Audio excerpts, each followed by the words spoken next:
èrò tí ń lọ tí ń bọ̀ ẹ wá gbọ́ ẹ wá màmá sìn mí ká lọ ẹjá jọ dẹ́ ẹ̀gbá lẹ́sẹ̀ kan ká lọ kí olóríire tí ṣayẹyẹ ọlọ́jọ́ bí ó.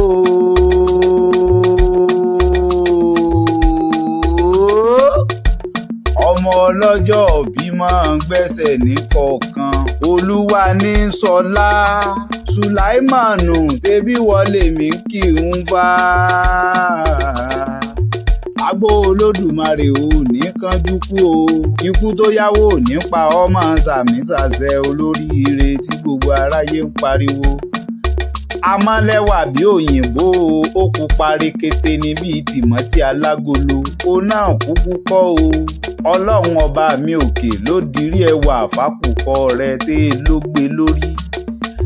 àsìkúnlẹ̀ kó mú kòróhùn kó gbá gbogbo ohun tó fọwọ́ rẹ sí òní yí dànù o òní ní sọjọ́ bí rẹ kórìjò pẹ́ láyé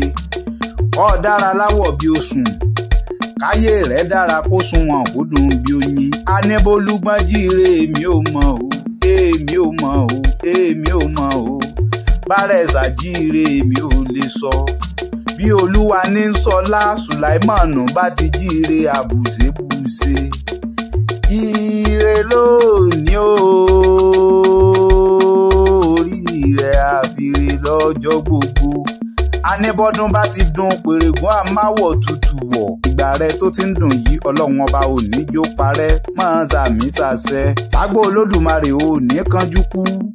ikú tó yáwó ò ní pa ọmọ sàmì sàṣẹ ajídèwé ń tepo ẹ̀ lírí o agbórakọ̀ sí bóńsá ní tìgbín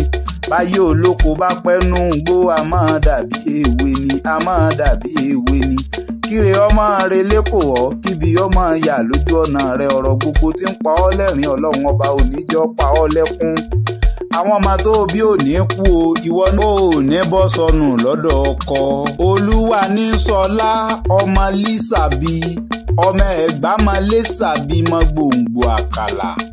ọmọ erin jogún ọlá ọmọ erin jogún yìí nítẹ̀yìn ìjẹ̀bú ló ní bá wà ẹ̀gbá ló ní báyìí sí o nílé bàbá rẹ̀ ọmọ tí ń kọwọ́ àlejò bọmi pé ọmọ jẹun lọ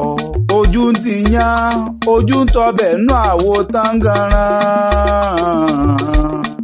nílé bàbá rẹ̀ ọmọ onígbò kan àjòjì ò gbọ́dọ̀ wọ̀ àjòjì tó bá wọnú gbòòrò yóò sì dẹbọra nílé bàbá rẹ̀ ọmọ ẹlùkù mẹdẹmẹdẹ máa dá gọjọgọjọ mìírín jogún ọlá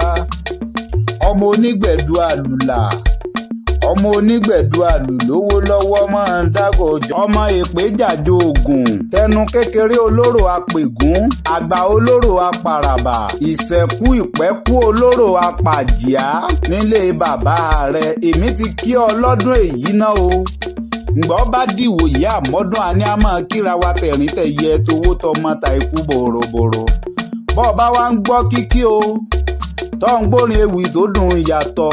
akórèdé family lábẹ́ ìyá mi princess ayaba Mọ́rẹ́níkẹ́ ní a pé kí n máa kí ọ pé happy birthday to you.